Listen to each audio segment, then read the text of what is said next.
வரகி பக்தர்கள் அனைவருக்கும் வணக்கம். இது நம்ம ஆதி வராகி யூடியூப் சேனல். வராகி அன்னையோட அருள் பரிபூரணமா எல்லாருக்குமே கிடைக்கணும்னு மனசார பிரார்த்தனை செஞ்சுக்கிட்டு நாம இந்த பதிவை ஆரம்பிக்கலாம். இன்னைக்கு ஜூலை மாசம் 12ஆம் தேதி வெள்ளிக்கிழமை. ரொம்ப ரொம்ப அற்புதமான நாள்னே சொல்லலாம். இப்படிப்பட்ட சக்தி வாய்ந்த நாள்ல இன்னைக்கு நைட்டுக்குள்ள ஒரே ஒரு முறை மட்டும் இந்த பரிகாரத்தை நீங்க செஞ்சாலே போதும். உங்க வீட்டுல பணம் மழை போல குவிய ஆரம்பிக்கும். அது மட்டும் இல்லாம யாரு உங்களை கைவிட்டாலும் யாரு உங்களுக்கு உதவி செய்யலைனாலும் கட்டாயமா இந்த பரிகாரம் எந்த நாள்லயும் உங்களை நிச்சயமா கைவிடாது. அந்த அளவுக்கு ரொம்ப ரொம்ப சக்தி வாய்ந்த ஒரு பரிகாரத்தை தான் இப்ப நான் உங்களுக்கு சொல்ல போறேன். இது என்ன பரிகாரம், யாரெல்லாம் செய்யலாம், எந்த நேரத்துல செய்யணும்னு இப்ப நாம தெரிஞ்சுக்கலாம். இன்னைக்கு நமக்கு வெள்ளிக்கிழமை நாளே ரொம்ப ரொம்ப விசேஷமானது. இது மகாலட்சுமி தாயாரோட வழிபாட்டுக்கு உகந்த நாள். அடுத்ததா பாத்தீங்கன்னா இன்னைக்கு மத்தியானம் 12:15 வரைக்கும் நமக்கு சஷ்டி திதி இருக்கு. இந்த சஷ்டி திதி முருகப்பெருமானோட வழிபாட்டுக்கு உகந்த நாள். அடுத்ததா இன்னைக்கு நமக்கு ஆணி திருமஞ்சனம். இந்த ஆணி திருமஞ்சனம் பாத்தீங்கன்னா நடராஜ பெருமான் சிவபெருமானோட வழிபாட்டுக்கு உகந்த நாள். அடுத்ததா இந்த நாள்ல பாத்தீங்கன்னா இன்னும் ஒரு ஸ்பெஷல் இருக்குன்னே சொல்லலாம். ஆணி மாசத்துல வரக்கூடிய கடைசி வெள்ளிக்கிழமை இது. அடுத்ததா பாத்தீங்கன்னா உத்தராயண காலத்துல வரக்கூடிய கடைசி வெள்ளிக்கிழமை இன்னைக்கு நமக்கு இருக்கு. ஒரு வருஷத்தை நாம சூரியன் நகரக்கூடிய திசையை வச்சு ரெண்டா பிரிப்போம். உத்தராயண காலம், தட்சிணாயன காலம்னு சொல்லுவோம். இந்த உத்தராயண காலம் தை மாசம் ஆரம்பிச்சு ஆணி மாசம் வரைக்கும் இருக்கு. அடுத்ததா ஆடி மாசத்துல நமக்கு தட்சிணாயன காலம் வரும். இந்த உத்தராயண காலம் பாத்தீங்கன்னா தேவர்களுக்கு பகல் பொழுது. அடுத்து வரக்கூடிய தட்சிணாயன காலம் தேவர்களுக்கு இரவு பொழுதுன்னு சொல்லலாம். அந்த வகையில ஆணி மாசத்துல வரக்கூடிய இந்த கடைசி வெள்ளிக்கிழமை, அதுவும் ஆணி திருமஞ்சனத்தோட சேர்ந்து வரக்கூடிய இந்த வெள்ளிக்கிழமை கூடுதல் சிறப்புன்னே சொல்லலாம். நம்ம சேனல்ல ஏற்கனவே இந்த நாள்ல செய்ய வேண்டிய ஒரு ஈர்ப்பு விதி பயிற்சியை பத்தி ஒரு வீடியோ நான் உங்களுக்கு கொடுத்திருக்கேன். கைய அந்த வீடியோல சொல்லியிருக்க முறைப்படி நீங்க தட்டினாலே போதும், கூரைய பிச்சுக்கிட்டு பணம் கொட்டும்னே சொல்லலாம். இந்த பரிகாரம் என்னன்னு நீங்க தெரிஞ்சுக்கணும்னு விருப்பப்பட்டீங்கன்னா இந்த வீடியோவோட லிங்க நான் உங்களுக்காக எண்ட் ஸ்கிரீன்லயும் மேல ஐகார்ட்லயும் கொடுக்கறேன். இப்ப பாத்துக்கிட்டு இருக்கக்கூடிய வீடியோவை ஃபுல்லா பார்த்து முடிச்சதுக்கு அப்புறமா அந்த வீடியோவை பார்த்து அந்த பரிகாரம் என்னன்னு தெரிஞ்சுக்கோங்க. இப்போ அந்த வீடியோல சொல்லியிருக்கக்கூடிய பரிகாரத்தோட சேர்த்து இந்த பரிகாரத்தையும் ஒன்னா செய்யலாமான்னு கேட்டீங்கன்னா இது உங்க விருப்பம் தான். ஏதாவது ஒரு பரிகாரத்தை மட்டும் கூட நீங்க செய்யலாம். 2 பரிகாரத்தையும் தாராளமா சேர்த்து செய்யலாம். இதுல எந்த ஒரு தவறுமே கிடையாது.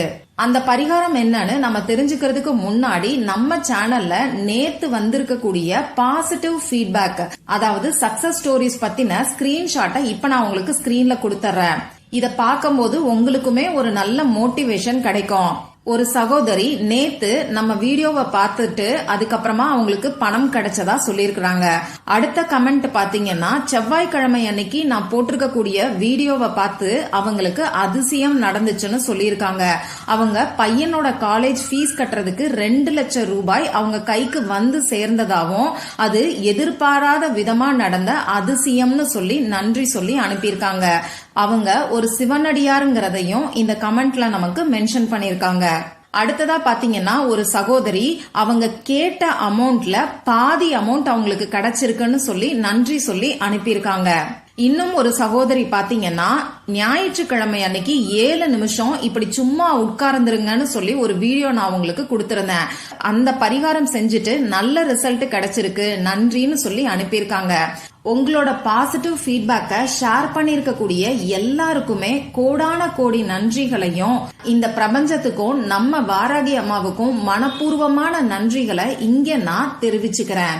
சரி, இப்போ இந்த பரிகாரம் என்னன்னு பார்க்கலாம். இதுக்கு தேவையான பொருட்கள் என்னன்னு பாத்தீங்கன்னா ஒயிட் கலர் பேப்பர் நமக்கு தேவைப்படும்.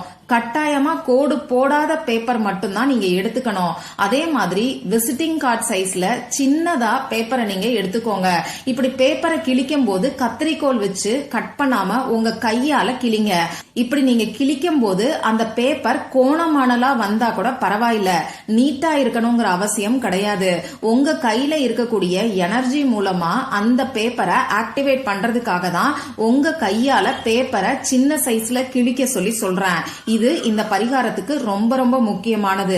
சரி, அடுத்ததா நமக்கு தேவைப்படக்கூடிய பொருள் என்னன்னு பாத்தீங்கன்னா பேனா, sketch pen, marker, glitter pen, இதுல ஏதாவது ஒண்ணு நமக்கு தேவைப்படும். ரெட் கலர்ல இங்கு வரக்கூடிய பேனா, கிரீன் கலர்ல இங்கு வரக்கூடிய பேனாவை இந்த பரிகாரத்துக்கு நீங்க பயன்படுத்திக்கோங்க. இது ரெண்டும் இல்லைன்னா ப்ளூ கலர்ல இங்கு வரக்கூடிய பேனாவை நீங்க தாராளமா யூஸ் பண்ணலாம். பொதுவா ஈர்ப்பு விதி பயிற்சிகளை பொறுத்தளவுக்கு கருப்பு நிறத்துல இங்கு வரக்கூடிய பேனாவை நாம தவிர்த்துக்கிறது நல்லது. இப்போ இந்த பரிகாரத்தை எந்த நேரத்துல செய்யணும்னு பாத்தீங்கன்னா இன்னைக்கு நைட்டு 12 மணிக்குள்ள நீங்க எப்ப வேணாலும் செய்யலாம். நைட்டு 12 மணிக்குள்ள தூங்க போறதுக்கு முன்னாடி கூட இந்த பரிகாரத்தை நீங்க தாராளமா செய்யலாம். இன்னைக்கு வரக்கூடிய சுக்கிரஹோரை நேரம் நைட்டு 8 மணில இருந்து 9 மணிக்குள்ள கூட இந்த பரிகாரத்தை நீங்க செய்யலாம். இந்த பரிகாரத்தை யாரெல்லாம் செய்யலாம்னு பாத்தீங்கன்னா கடன் பிரச்சனை தீர்றதுக்காகவும், கொடுத்த பணம் திரும்பி வர்றதுக்கும், வீண் வரைய செலவுகள் குறையறதுக்கும், வறுமை நீங்கிறதுக்கும் இந்த பரிகாரத்தை செய்யலாம்.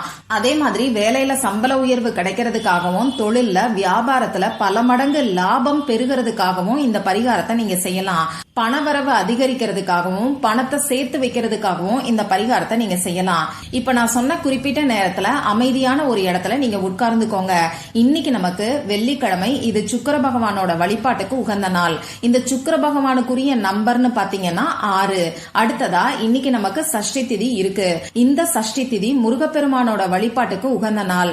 முருகப்பெருமானுக்குரிய நம்பரும் 6. ஏன்னா 6 தீப்பொறிகள்ல இருந்து சூட்சமமான முறையில அவதரிச்சவர் தான் முருகப்பெருமான். 6 கார்த்திகை பெண்களால வளர்க்கப்பட்டவர், 6 முகம் கொண்டவர், அறுபடை வீடுகளுக்கு சொந்தக்காரர், இப்படி சொல்லிக்கிட்டே போகலாம். அது மட்டும் இல்லாம ஷட்கோணம், அதாவது அருங்கோணம் முருகப்பெருமானுக்கு உரியது. அந்த வகையில இந்த அருங்கோணத்தை வச்சுதான் இந்த பரிகாரத்தை நாம செய்ய போறோம். இன்னைக்கு சுக்கிர பகவான் மற்றும் முருகப்பெருமானோட வழிபாட்டுக்கு உகந்த இந்த நாள்ல 6ங்கிற நம்பரோட எனர்ஜி அதிகமா இருக்கும். அதே மாதிரி ஒவ்வொரு ஷேப்புக்கும் ஒவ்வொரு சக்தி இருக்கு. இந்த ஷட்கோணம், அதாவது அருங்கோணம் பாத்தீங்கன்னா ரொம்ப ரொம்ப சக்தி வாய்ந்ததுன்னே சொல்லலாம். ஏன்னா இந்த அருங்கோணத்துல இருக்கக்கூடிய 2 முக்கோணங்கள்ல ஒன்னு சிவனையும் இன்னொன்னு சக்தியையும் குறிக்குது. இது ரெண்டும் சேர்ந்து வரக்கூடிய அமைப்பு தான் முருகப்பெருமானுக்குரிய ஷட்கோணம். இப்போ நான் ஸ்கிரீன்ல கொடுத்திருக்கிற மாதிரி ஷட்கோணத்தை நீங்க வரைஞ்சுக்கோங்க. இந்த ஷட்கோணத்துல நான் ஸ்கிரீன்ல கொடுத்திருக்கிற மாதிரியே நம்பரை நீங்க எழுதிக்கோங்க. இதுல நீங்க முக்கியமா கவனிக்க வேண்டியது, இந்த ஷட்கோணத்துக்கு நடுவுல 2 கோடு நான் ஸ்கிரீன்ல கொடுத்திருக்கிற மாதிரி போட்டு அதுலயும் நான் எழுதியிருக்கக்கூடிய நம்பரை எழுதிக்கோங்க. இப்ப இந்த ஷட்கோணத்துல மேல உள்ள முக்கோணத்துல பாத்தீங்கன்னா 7ங்கிற நம்பர் இருக்கு. 7க்கு அப்புறமா 8, அதுக்கப்புறம் வரக்கூடியது 9. ஏன்னா அதுக்கு நேர் எதிரா இருக்கக்கூடிய நம்பர் 6. இத கவனிச்சுக்கோங்க. இப்படி இந்த நம்பர்ஸ நீங்க எழுதினதுக்கு அப்புறமா அந்த ஷட்கோணத்தோட ஒவ்வொரு கார்னர்லயும் பணம், அப்படி இல்லைன்னா மணின்னு சொல்லி வெளிப்பக்கத்துல நீங்க எழுதிக்கோங்க. இப்படி எழுதினதுக்கு அப்புறமா இந்த பேப்பரை உங்க 2 உள்ளங்கைக்கு நடுவுலையும் வச்சுக்கிட்டு பணம் உங்களை தேடி வர்ற மாதிரி நீங்க கற்பனை பண்ணி பாருங்க. இப்போ இந்த பரிகாரத்தை நீங்க உங்களுக்காகவும் செய்யலாம், உங்க ஃபேமிலி மெம்பர்ஸ்க்காகவும் செய்யலாம். உங்க ஃபேமிலி மெம்பர்ஸ்க்காக செய்யறீங்கன்னா பணம் அவங்கள தேடி வர்ற மாதிரியும் அதற்கான வாய்ப்புகள் அவங்களுக்கு அதிகரிக்கிற மாதிரியும் நீங்க கற்பனை பண்ணி பாருங்க. இந்த நேரத்துல பண கஷ்டம் எதையுமே உங்க மனசுக்குள்ள நீங்க வச்சுக்காதீங்க. கடன் தீரணும்னு சொல்லி கடன்கிற வார்த்தைய யோசிக்க கூட செய்யாதீங்க. இதுக்கப்புறமா இந்த பேப்பரை என்ன பண்ணணும்னு பாத்தீங்கன்னா, ஒன்னு பணம் வைக்கக்கூடிய இடத்துல பர்ஸ்ல நீங்க வச்சிருங்க. நீங்க யாருக்காக இந்த பரிகாரத்தை செய்யறீங்களோ அவங்களோட பர்ஸ்ல கொடுத்து கூட இந்த பேப்பரை நீங்க வச்சுக்க சொல்லலாம். அப்படி அவங்க வச்சுக்க மாட்டாங்கன்னா ஒன்னும் பிரச்சனை இல்ல. நீங்களே ஒன்னு உங்க பர்ஸ்ல வச்சுக்கோங்க, ஹேண்ட்பேக்ல வச்சுக்கோங்க. அப்படி இல்லைன்னா பணம் வைக்கக்கூடிய இடத்துல பீரோல வச்சிருங்க. இந்த பேப்பர் அப்படியே இருக்கட்டும். 1 மாசம் கழிச்சு இந்த பேப்பரை எடுத்து ஒன்னு நீங்க எரிச்சிட்டு சாம்பலை உங்க வீட்டுக்கு வெளியில வந்து ஊதி விட்டுருங்க. அப்படி இல்லைன்னா இந்த பேப்பரை எடுத்து கால்படாத இடத்துல, அப்படி இல்லைன்னா ஓடுகின்ற நீர்நிலைகள்ல நீங்க விட்டுருங்க. இவ்வளவுதான் இந்த பரிகாரம். இந்த ஷட்கோணம் பாத்தீங்கன்னா ரொம்ப ரொம்ப சக்தி வாய்ந்தது.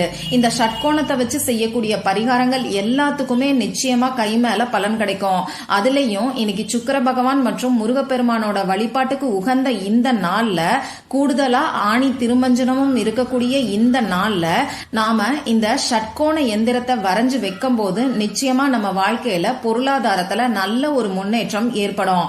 நம்பிக்கையோட ட்ரை பண்ணி பார்த்துட்டு மறக்காம எனக்கு ரிசல்ட்டையும் ஷேர் பண்ணுங்க. இந்த பதிவுல உங்களுக்கு ஏதாவது சந்தேகம் இருந்துச்சுன்னா எனக்கு கமெண்ட் பாக்ஸ்ல கேளுங்க. அதை நான் உங்களுக்கு உடனே தெளிவுபடுத்துறேன்.